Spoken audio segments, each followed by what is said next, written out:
오늘 우리에게 주시는 하나님의 말씀은 요한복음 2장 1절에서 11절의 말씀입니다. 저와 여러분 한 절씩 교독하시고 마지막 11절은 함께 읽겠습니다. 사흘 때 되던 날 갈릴리 가나에 혼례가 있어 예수의 어머니도 거기 계시고 포도주가 떨어진지라 예수의 어머니가 예수에게 이르되 저들에게 포도주가 없다 하니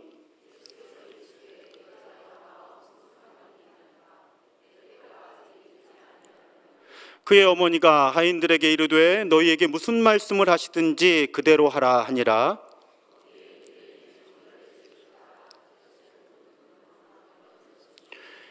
예수께서 그들에게 이르시되 항아리에 물을 채우라 하신즉 아귀까지 채우니 연회장은 물로 된 포도주를 맛보고도 어디서 났는지 알지 못하되 물 떠온 하인들은 알더라. 연회장이 신랑을 불러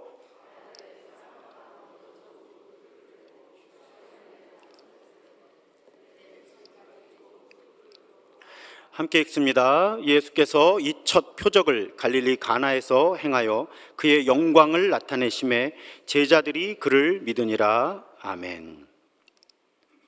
19세기 영국 케임브리지 대학 종교학 수업 시간에 있었던 일이라고 전해지는 이야기입니다. 시험을 치르게 되었는데 주관식 문제 하나가 출제되었다고 해요. 시험 문제가 이것이었습니다. 예수님이 물을 포도주로 바꾸신 기적에 대해 논하라. 종교학이고 당시에 종교학이라는 것이 유럽에서는 그냥 신학이었겠죠. 그러다 보니까 시험 문제가 예수께서 물을 포도주로 바꾸셨는데 그 기적에 대해서 논하라. 이게 시험 문제였던 거예요. 시험 시작이 되니까 학생들이 열심히 답안지를 써 내려갔겠죠. 그런데 교수님이 보니까 학생 하나가 창문 밖을 바라보면서 멍 때리고 있는 겁니다. 생각을 하고 있겠지, 생각이 좀 정리되면 답안지를 쓰겠지 하는데 다른 학생들은 막 펜으로 종이 긁히는 소리가 막 나는데 이 학생은 시험 끝나는 시간이 다가오는데도 계속 창밖을 바라보고 있는 거예요. 그러니까 교수님이 좀 화도 나고 속상하기도 하고 걱정도 되니까 학생한테 가서 이야기를 한 거죠. 너 백지로 내면 안 된다. 백지로 내면 낙제할 거다. 그러니까 뭐라도 좀 써라. 그랬더니 그 학생이 잠깐 생각하더니 거기에 딱 한 줄을 쓰고 나가더라는 거예요. 근데 그 한 줄이 여태까지 남아있는 문장이에요. 그 문장이 무엇인가 하면 물이 그 주인을 만나니 얼굴이 붉어졌도다 이렇게 쓰고 나갔다는 거예요. 근데 전설인데 교수들이 점수를 많이 줬다는 거죠. 물이 그 주인을 만나니 얼굴이 붉어졌다. 지금 무슨 얘기인지 모르시는 분들이 계시네요. 자, 물이 포도주가 됐잖아요. 빨개진 거잖아요. 그걸 이 학생은 물이 창조주를 만나니까 그 창조주를 향한 경외하는 마음 혹은 부끄러운 마음 때문에 빨간 포도주가 됐다는 거예요. 근데 전설인데요, 그 학생의 이름이 조지 고든 바이런이라고 훗날 영국의 낭만파 시인의 대표적인 사람이 되죠.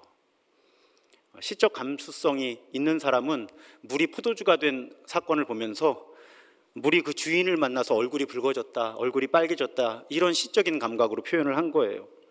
우리는 어떻게 묵상을 해볼까요? 이 사건을. 오늘 설교의 주제입니다. 물이 변해서 포도주가 된 이 사건을 우리는 어떻게 이해해야 할까? 또 우리에게 어떤 교훈, 가르침이 될까? 자, 배경을 조금 모르시는 분들을 위해 설명을 해드리면 가나라고 하는 마을에서 결혼식이 열리죠. 여러분, 당시의 결혼식이 막 일주일 정도 잔치가 지속이 되었다고 합니다. 그리고 그러니까 첫날 하객들이 와서 일주일 동안 있기도 하겠지만 계속 사람들이 드나드는 거예요. 거기에 필요한 음식과 포도주를 계속 신랑 측이 공급을 해야 되는 거고요. 여러분, 제가 자주 말씀드리죠. 당시 팔레스타인 문화는 명예와 수치를 중심으로 하는 문화였다. 우리나라랑 비슷해요. 명예와 수치. 그래서 지금도 왜 명예살인이 있다고 하잖아요. 그 지역에 너는 가문의 수치야 하고 가족의 손으로 가족이 살해를 당하는 일이 지금도 간간히 외신에서 보도가 되거든요. 그러니 이 당시에 얼마나 명예와 수치의 문화가 극심했겠느냐 하는 거예요. 그런데 지금 결혼잔치에 포도주가 떨어진 아주 당황스러운 일이 일어난 겁니다. 이제 앞으로 이 신랑은 고개 들고 못 살 거예요, 그 동네에서. 근데 그 상황에 예수님이 개입을 하시는 거죠. 그리고 맹물을 포도주가 되게 하셔서 잔치를 이어가게 하시는 거예요. 자, 이 어떻게 해석을 해볼까요? 가장 기본적으로 우리에게 도움이 되는 해석은, 우리 주님은 이렇게 우리 삶의 실제적인 상황에 구체적으로 개입하셔서 우리 삶에 얽히고 설킨 문제를 풀어주시는 분이다라는 묵상을 해볼 수가 있습니다. 이 주제로 설교를 하면 전통적으로 제일 은혜스러운 설교가 됩니다. 자, 오늘도 우리 가운데 어떤 분들의 삶은 마치 포도주가 떨어진 결혼잔치 같은 삶의 현실, 우리 가운데 어떤 분들은 그런 삶의 현실을 감당해내고 계실 거잖아요.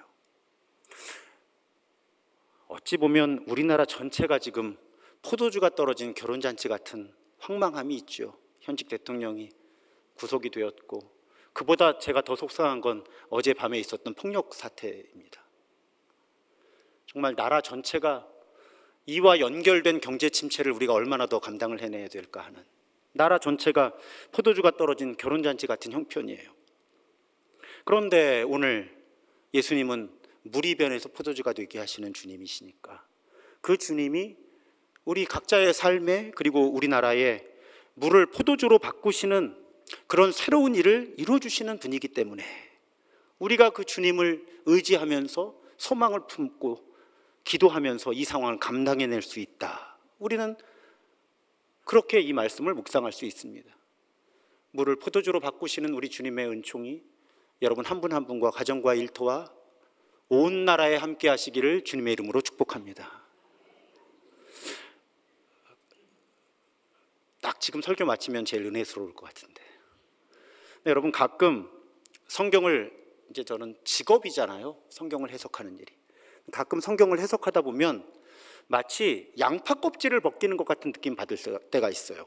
아, 이 본문은 이런 의미구나 하는데 조금 더 들여다보다 보니까 마치 양파 껍질 한 껍을 벗기는 것처럼 또 다른 의미가 드러나요. 근데 새로워요. 그 의미를 묵상한 다음에 이제 내가 이 본문의 의미를 다 깨달은 거겠지 하는데 또 한 겹이 벗겨지면서 또 속살이 드러나는데 또 새로워요.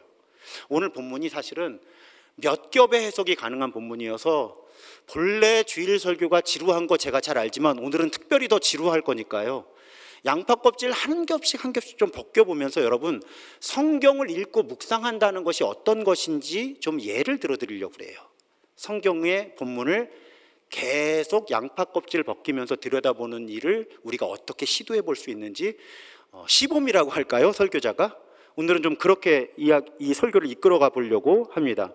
자, 그러면 물이 변하여 포도주가 되게 하신 주님께서 우리 삶의 현실을 새롭게 하실 것이다라는 묵상을 넘어서서 양파 껍질 한 껍질을 더 벗겨보는 거예요. 그러면 11절이 보입니다. 예수께서 이 첫 표적을 갈릴리 가나에서 행하여 그의 영광을 나타내심에 제자들이 그를 믿었다. 그러니까 여러분, 이 사건이 요한복음에 기록된 의도는 표적이라는 거예요. 어떤 표적? 예수님이 메시아라고 하는 표적이 되시는 사건이기 때문에 이 사건을 요한복음은 기록하고 있다. 오늘 이야기의 마지막 절이 규정하고 있는 거예요. 예수께서 물을 포도주로 바꾸신 그 자체의 의미가 있다기보다는 그 기적을 넘어서서 그 일을 행하시는 분이 메시아이시고 이 일을 통해 그 메시아의 영광이 드러났다. 그래서 이 일을 통해서 예수를 따르던 사람들이 예수님이 정말 메시아시구나, 이걸 믿게 되었다. 그것이 이 사건이 요한복음에 기록되어 있는 본질이라는 거예요. 그러니까 이 사건의 본질은 예수께서 우리 삶의 어려운 형편을 도우신다는 교훈을 넘어서서 예수께서 메시아이심을 드러내는 것에 본질이 있다. 그러면 예수께서 메시아이심이 어떻게 드러났는가? 아마 어떤 분들은 물이 포도주가 됐으니까 기적이잖아요. 물을 포도주로 바꾼 기적을 행하신 분이니까 이분이 메시아라고 사람들이 믿었구나, 우리 이렇게 받아들일 수 있습니다. 그런데 본문이 그 정도 근거로 예수께서 메시아이심이 입증되었다고 독자들을 설득하려 들질 않아요. 훨씬 복잡합니다. 아주 다양한 힌트들이 이 본문에 들어있어요. 어떤 힌트들이 들어있을까요? 우선 마리아가 포도주가 떨어졌다고, 예수님의 어머니 마리아가 잔치에 포도주가 떨어졌다고 예수님께 말씀을 하잖아요. 그때 예수님의 대답이 첫 번째 단서가 돼요. 4절에 보면 예수께서 이르시되 여자여 나와 무슨 상관이 있나이까? 내 때가 아직 이르지 아니하였나이다. 예수님이 내 때가 아직 이르지 않았다고 하는 건 도대체 무슨 뜻일까요? 제가 요한복음을 기록하는 사람이면 이런 문장을 안 집어넣겠어요. 왜? 내용을 이해하는데 오히려 방해가 되잖아요. 궁금하기만 하잖아요. 내 때가 이르지 않았다는 게 뭐지? 성경에 한 글자 한 문장이 다 의도가 있다고 제가 말씀드리잖아요. 퍼즐을 풀어야 돼요. 왜 예수님이 내 때가 아직 이르지 않았다고 하셨지? 내 때는 뭐지? 자, 그 퍼즐을 푸는 단서가 예수님이 굳이 어머니 마리아를 여자여라고 부르시는 대목이에요. 복음서의 다른 장면 어디서도 예수님이 마리아를 여자여라고 부르시질 않아요. 의도적으로 예수님이 여자여라는 호칭을 사용하셨든지 요한복음의 저자가 의도적으로 이걸 쓰고 있는 거예요. 왜 그럼 예수님이 여기서 여자여라고 부르셨을까? 사실은 요한복음 전체에서, 아니요, 복음서 전체에서 이 장면 말고 예수님이 어머니 마리아를 여자여라고 부르시는 장면이 딱 한 장면 더 나옵니다. 요한복음 19장 26절이에요. 예수께서 자기의 어머니와 사랑하시는 제자가 곁에 서 있는 것을 보시고 자기 어머니에게 말씀하시되 여자여 보소서 아들이니이다. 자, 이 대목이 어느 장면일까요? 십자가. 예수님이 십자가에 못 박혀서 숨을 거두시기 직전에 어머니 마리아가 옆에 있는 것을 보시고 부르실 때 여자여라고 부르신 거예요. 여러분, 지금 요한복음은 이 요한복음이라는 글을 읽는 독자들을 가나의 혼인잔치에서 십자가로 옮겨가고 있는 거예요. 십자가를 생각하도록. 요한복음이 기록된 것은 적어도 서기 90년 이후입니다. 그럼 예수님이 서기 30년 어간의 십자가에서 돌아가셨으면 60년이 지난 지점이에요. 예수님의 십자가 사건 이후에 수십 년이 지났기 때문에 이 요한복음이라는 글을 읽는 사람들은 전부 예수님의 십자가를 알고 있었던 사람들이죠. 그 사람들에게 지금 굳이 가나의 혼인잔치를 성경에 기록한 의도는 예수님의 십자가를 생각하게 하려는 것이에요. 그래서 혼인잔치를 묘사하는 것처럼 보이지만 끊임없이 이 혼인잔치를 묘사하는 요한복음의 저자는 독자들이 십자가를 생각하도록 문학적 장치를 사용하는 거예요. 오늘 사건의 핵심적인 소재가 물이 변하여 포도주 됐네. 물과 포도주잖아요. 근데 여러분, 예수께서 성찬을 제정하시면서 포도주를 예수님의 피의 상징으로 아예 삼아버리셨잖아요, 직접. 그러니까 포도주라는 상징은 예수님의 피를 상징하는 거예요. 성경에서 포도주를 만나면, 특히 초대교회 사람들은 성경에서 포도주의 이미지를 만나면 예수님의 피를 떠올린 거예요. 그 정도가 아니에요. 물이 변하여 포도주가 되는 거잖아요. 이 사건의 핵심적인 소재는 물과 포도주입니다. 여러분, 예수님이 십자가에 못 박혀 돌아가실 때 로마 군인이 예수님의 옆구리를 창으로 찌릅니다. 그때 성경이 예수님의 옆구리에서 무엇이 흘러나왔다고 기록하고 있어요? 물과 피예요. 물과 피, 물과 포도주. 계속 요한복음의 이 장면은 예수님께서 십자가에서 피를 흘려서 우리를 구원하셨다라는 메시지를 생각나도록 이 가나의 혼인잔치를 장면들을 기록해내고 있다는 거예요. 아주 분명한 의도를 가지고. 그러고 보면 여러분, 성경에서 특히 요한복음에서 물은 예수님이 가져다 주시는 영원한 생명을 상징하거든요. 구원을 상징하는. 그러니까 물도 구원을 상징하고 예수님의 피도 구원을 상징하는 거예요. 이 가나의 혼인잔치 장면이 이 자리에 들어가 있는 건 아주 의도적으로 요한복음을 읽어나가는 사람들이 요한복음의 가장 앞부분에서 예수께서 십자가를 통해서 우리의 구원을 이루시고 영원한 생명을 주셨다는 것을 기억하게 하려고 이 사건을 기록하고 있다는 거죠.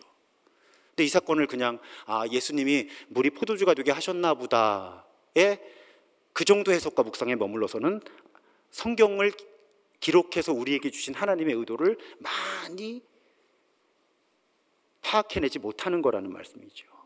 그러니까 예수님이 내 때가 이르지 않았다고 말씀하셨고 그걸 굳이 요한복음의 저자가 기록하고 있는 이유는 그 역시 예수님의 십자가를 생각하게 하는 거예요. 예수님이 십자가를 지실 때가 아직 이르지 않았다고 말씀하시는 것으로 해석하는 것이 충분히 가능하고요. 심지어 어떤 주석가는 이 사건의 가장 앞에 어떤 문장으로 시작합니까? 1절에서 사흘 때 되던 날이라는 말로 시작해요. 왜 굳이 사흘 때 되던 날이라는 단어로 시작할까? 예수님이 사흘 만에 부활하시잖아요. 그러니까 모든 것이 예수님의 십자가와 십자가에서 흘리신 피와 피로 인해서 이루어지는 영원한 생명과 속죄와 깨끗해지는 것과 이걸 생각하도록 이 가나의 혼인잔치 비유가 이 장면에 이 위치에 들어가 있다는 거예요. 공부할수록 더 보입니다. 제가 오늘 마침 오후에 사경회 강의한다고 말씀드렸잖아요. 지방에. 마침 과목이 요한복음이었어요. 근데 여러분, 요한복음은 성서학자들이 크게 두 덩어리로 나눕니다. 한 덩어리 처음 부분이 표적의 체계라고 불러요. 왜 표적의 체계라고 부르냐면 예수님이 메시아이심을 드러내는 표적들이 쭉 나열이 되어 있어요. 복음서는 그냥 예수님 따라다니면서 아무렇게나 쭉 시간 순서대로 쓴 책이 아니에요. 신학적인 의도를 가지고 편집이 된 책입니다. 그래서 복음서마다 배열이 다른 거예요. 그런데 요한복음은 그 앞부분에 예수님이 메시아시다라는 표적을 다 묶어놓은 거예요. 그래서 표적의 책인 거예요. 그리고 요한복음의 뒷부분은 영광의 책이라고 부릅니다. 예수님이 십자가에 달려 돌아가신 그 행동이 우리 하나님의 영광을 드러냈다고 요한복음은 주장을 해요. 그래서 예수님의 십자가를 통해 예수님의 영광이 드러났다는 이야기가 요한복음의 뒷부분에 다 뭉쳐 있어요. 그래서 요한복음을 표적의 책과 영광의 책으로 나누는 거예요. 근데 여러분, 아까 오늘 이 가나의 혼인잔치를 정리해 주는 마지막 11절이 어떻게 되어 있습니까? 예수님이 이 표적을 행하셔서 영광을 드러내셨다 이렇게 되어 있잖아요. 아주 의도적으로 요한복음이 표적의 책과 영광의 책으로 되어 있는데 이 가나의 혼인잔치는 표적의 책과 영광의 책이 앞으로 등장합니다라는 걸 예고해 주고 있는 거예요. 아주 치밀하게 성령님께서 누군가에게 영감을 주셔서 아주 치밀하게 신학적인 메시지를 가지고 단어가 선택이 되고 문장이 기록이 되고 그 사건들이 배치가 되는 거죠. 성경은 이런 성경의 신비한 속성을 우리가 잘 이해하고 읽어야 되는 거예요. 자, 그러면 이만하면 이 가나의 잔치 비유의 해석이 끝날까요? 아니에요. 우리 여전히 벗겨야 할 양파 껍질이 또 있습니다. 또 양파 껍질을 하나 벗겨볼게요. 그러니까 6절이 보이더라고요. 거기에 유대인의 정결 예식을 따라 두세 통 드는 돌 항아리 6이 놓였는지라. 아주 구체적으로 씁니다. 돌 항아리 6이 있었다. 무슨 돌 항아리인지도 가르쳐 주죠. 유대인의 정결 예식을. 아마 인터넷으로 뒤져보면 이런 항아리 사진들을 찾아낼 수가 있어요. 꽤 큰 항아리들입니다. 꽤 많은 물이 들어가요. 근데 저 항아리들의 목적이 무엇이었다고요? 유대교는 정결함에 집착하는 종교예요. 우리 레위기나 이런 율법들을 보면, 그래서 예수님과 제자들이 이 율법학자들하고 논쟁을 할 때 어떤 논쟁이 등장하죠? 왜 손을 이 지점에 안 씻느냐? 유대인들에게는 정결 예식이라고 하는 것이 굉장히 중요하거든요. 그러니까 그 정결 예식을 위해서 저 항아리들이 저렇게 놓여 있었다는 거예요. 그러니까 저 항아리들이, 그런데 굳이 요한복음의 저자가 이 항아리가 6개가 있었고 유대인의 정결 예식을 위한 항아리였다고 밝히고 있는 이유가 뭘까요? 그리고 왜 예수님은, 여러분 말씀드렸잖아요. 손 씻는 물이 그러니까 먹는 물이 아니었다니까요. 저 항아리의 용도는 먹는 물을 담는 용도가 아니라 손 씻는 물, 발 씻는 물을 담는 항아리였어요. 그러면 예수님이 상식적으로 먹는 물을 담는 그릇에다가 물을 담으라 그러고 그 물을 떠다 주어야지 합리적이지, 왜 손발을 씻는 항아리에다가 물을 부으라고 하시고 그 물을 갖다가 포도주가 되었으니 주라고 하셨을까? 의도가 있는 거죠. 저 항아리가 뭘 상징한다는 거예요? 당시에 화석화되어 있던, 세상에 구원을 가져다 주지 못하는 유대교의 현실을 상징하는 거죠. 예수님이 이런 식으로 말씀하시는 거예요. 야, 저 항아리에 물 아무리 채워서 그 물 가지고 아무리 손발 얼굴을 열심히 씻어봐라 너희 죄가 씻겨지나 내가 십자가에서 피를 흘려서 너희 모두의 죄를 깨끗하게 씻을 거야. 그걸 상징적으로 보여주시기 위해서 정결 예식에 사용되는 물을 담는 항아리에 물을 포도주로 바꾸셔주시는 거죠. 굉장히 중요한 메시지가 있는 거예요. 게다가 여러분, 성경은 잔치, 지금 잔치잖아요. 성경에서 잔치는 우리 하나님께서 이루어 주시는, 회복해 주시는 풍요로움을 의미합니다. 회복을 의미해요. 그래서 우리 많이 암송하는 시편 23편에서도 여호와는 나의 목자시니 내게 부족함이 없으리로다 시작하는데 주께서 내 원수의 목전에서 내게 상을 차려주시고 이렇게 나오는 거예요. 잔치상이라고 하는 건 하나님이 이루어 주시는 풍요와 구원을 의미하는 거거든요. 그 절정의 잔치가 혼인잔치예요, 성경에서. 그래서 요한계시록 마지막에 보면 하나님께서 이루시는 가장 완벽한 구원을 혼인잔치에 표현합니다. 19장 9절이에요. 천사가 내게 말하기를 기록하라, 어린 양의 혼인잔치에 청함을 받은 자들은 복이 있도다. 마지막 주님께서 이루시는 구원을 어린 양의 혼인잔치로 비유하는 거예요. 근데 지금 가나의 혼인잔치잖아요. 아주 복합적인 이미지들을 문학적으로 담아내는 거예요.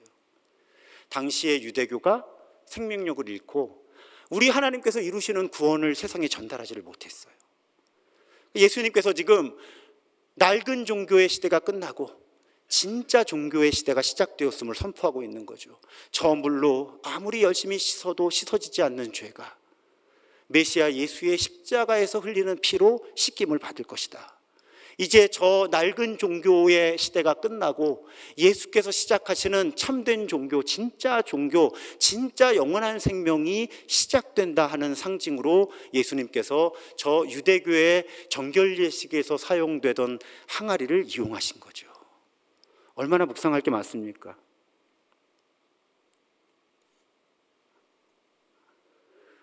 그렇게 보면 굳이 또 오늘 뭘 기록하고 있어요? 포도주를 손발 씻는 물을 담는 항아리에서 포도주를 떠서 이 잔치를 주관하는 사람한테 갖다 줬더니 뭐라 그런다고요? 야, 보통은 좋은 포도주를 먼저 내놓고 적당히 취한 다음에 맛없는 포도주를 내놓는데 어떻게 이 집은 맛없는 포도주가 먼저 나오고 더 좋은 포도주가 나중에 나와? 이렇게 얘기를 하잖아요.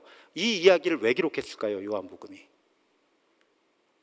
이제 예수님께서 이루시는 구원, 예수님께서 이루시는 영원한 생명, 예수님을 통해 우리에게 주어지는 풍요로움은 그 이전에 어느 누구도, 어떤 종교도 가져다 두지 못했던 것이다. 하나님과의 정말 친밀한 사귐, 하나님과의 정말 신비한 하나됨, 하나님께서 회복해 주시는 우리 영혼과 우리 삶의 현실의 풍요로움, 영원한 생명, 완전한 구원, 이 모든 것이 가능하지 않았는데 그 전에 어떤 것으로도 가능하지 않았던 그 엄청나고 아름다운 사건이 예수 그리스도를 통해서 이루어진다. 모든 문장 하나하나가 다 그 메시지를 담아내고 있는 거예요. 이제 좀 이해가 되시죠? 우리 교회 언어로 하면 표층 종교, 얕은 종교의 시대가 끝나고 이제 심층 종교, 깊은 종교의 시대가 도래했다. 이 가나의 혼인잔치는 그 비유인 거예요. 그래서 여러분, 우리는 메시아 예수를 통해서만 경험할 수 있는 풍요로움이 있는 거예요. 안식이 있는 거예요. 평화가 있는 거예요. 우리 마음 안에서만 그 현상이 일어나는 게 아니라 우리 삶의 풍요로움도 마찬가지예요. 하나님께서 이루시는 진정한 풍요로움이 있는 거죠. 그런데 그 풍요로움은 예수 그리스도를 통해서만 이루어진다. 이 가나의 혼인잔치 이야기는 요한복음의 아주 앞부분에 첫 번째 표적으로 튼튼하게 자리를 잡으면서 요한복음 전체의 가이드가 되어주고 있는 거죠. 우리가 양파 껍질 한 꺼풀 한 꺼풀 이렇게 벗겨내듯이 주의 깊게 읽어나가다 보면 한 단어 한 단어, 한 절 한 절이 메시아 예수가 이루시는 풍요로움에 대해서 우리에게 가르쳐주고 있는 그런 본문인 거예요. 그런데 이제 마지막 적용으로 갈 거예요. 한꺼풀만 더 벗겨보죠. 그러면 우리가 어떻게 이런 풍요로운 생명을 누릴 수 있을까? 5절입니다. 그의 어머니가 하인들에게 이르되 너희에게 무슨 말씀을 하시든지 그대로 하라 하니라. 여러분, 우리 엄밀하게 생각해 보죠. 예수님이 이 잔치에 함께 하셨다고 해서 이 기적이 일어날 수 있었던 게 아니죠. 심지어 예수님이 저 항아리에 물을 가득 채워라 말씀하셨다고 해서 기적이 일어난 게 아니죠. 기적이 어떻게 일어납니까? 마리아가 하인들에게 예수께서 무슨 말씀을 하시든지 그대로 하라고 이야기를 했고 하인들이 따랐기 때문인 거예요. 하인들이 움직여주지 않았으면 이 기적이 완성될 수 없었다는 겁니다. 다 필요했죠. 예수님이 잔치 자리에 있으셨어야 됐고, 마리아가 상황을 예수님께 말씀드렸어야 됐고, 예수님이 저 항아리에 물을 가득 채우고 갖다 줘라 말씀하셨어야 됐어요. 다 필요한 건 필요한 거예요. 어느 단계 하나도 없어서는 안 돼요. 그런데 하인들이 예수님의 말씀을 따르지 않으면 결국은 완성이 되질 않는 거예요. 우리가 무엇을 알 수 있습니까? 순종이에요. 하나님께서 이루시는 그런 풍요로움이 우리 삶에 경험되기 위해서 최종적으로 결정권을 갖는 것은 우리의 순종이라는 것입니다. 가장 극심한 예가 누가복음 5장에 나옵니다. 예수님이 어부들의 배에 오르시죠. 근데 그 어부들의 상황이 어땠습니까? 밤이 새도록 애를 썼어요. 최선을 다했어요. 그런데 고기를 잡지 못한 상황이었습니다. 근데 예수께서 이 사람들에게 말씀하시는 거예요. 깊은 곳에 가서 그물을 내려서 고기를 잡아라. 여러분, 예수님은 목수 출신이라고 우리가 알고 있습니다. 지금 목수가 어부들에게, 그것도 밤새 최선을 다해서 고기를 잡다가 허탕을 친 어부들에게 저기 가서 그물을 내려보라고 조언하는 거예요.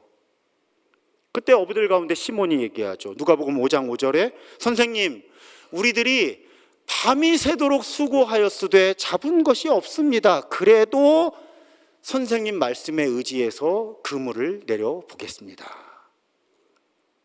그리고 이들이 그물이 찢어질 만큼의 고기를 잡잖아요. 그러니까 여러분, 아까 가나의 혼인잔치에서 일어난 일과 같은 프레임이에요. 같은 구조입니다. 예수님이 그 배에 계시다고 해서 고기를 많이 잡은 게 아니죠. 예수님이 깊은 데로 가서 그물을 내리라고 가르쳐 주셔서 고기를 많이 잡은 것도 아니에요. 다 필요한 요소들이긴 했어요.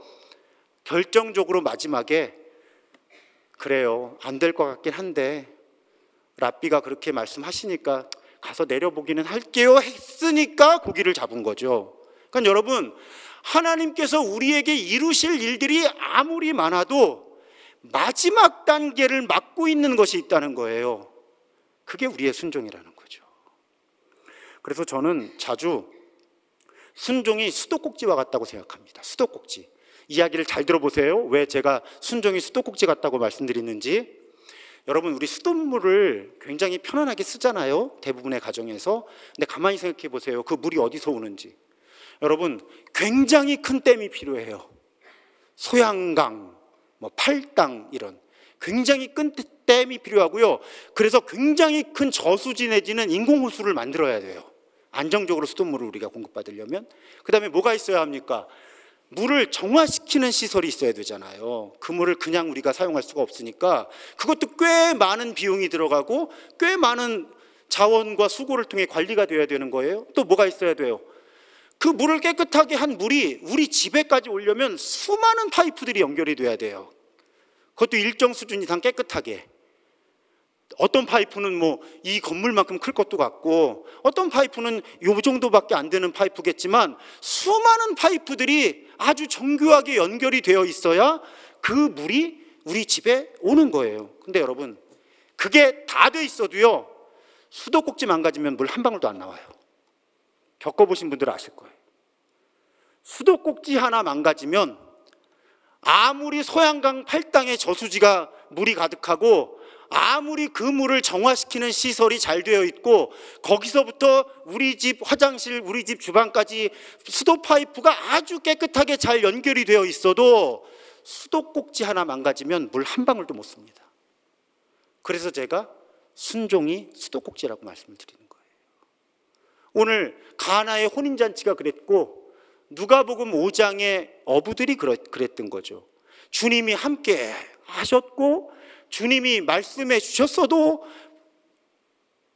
누군가 정말 믿거나 말거나 안 되면 말지 하고 항아리에다 물을 채워서 갖다 줬으니까 사건이 일어난 거고,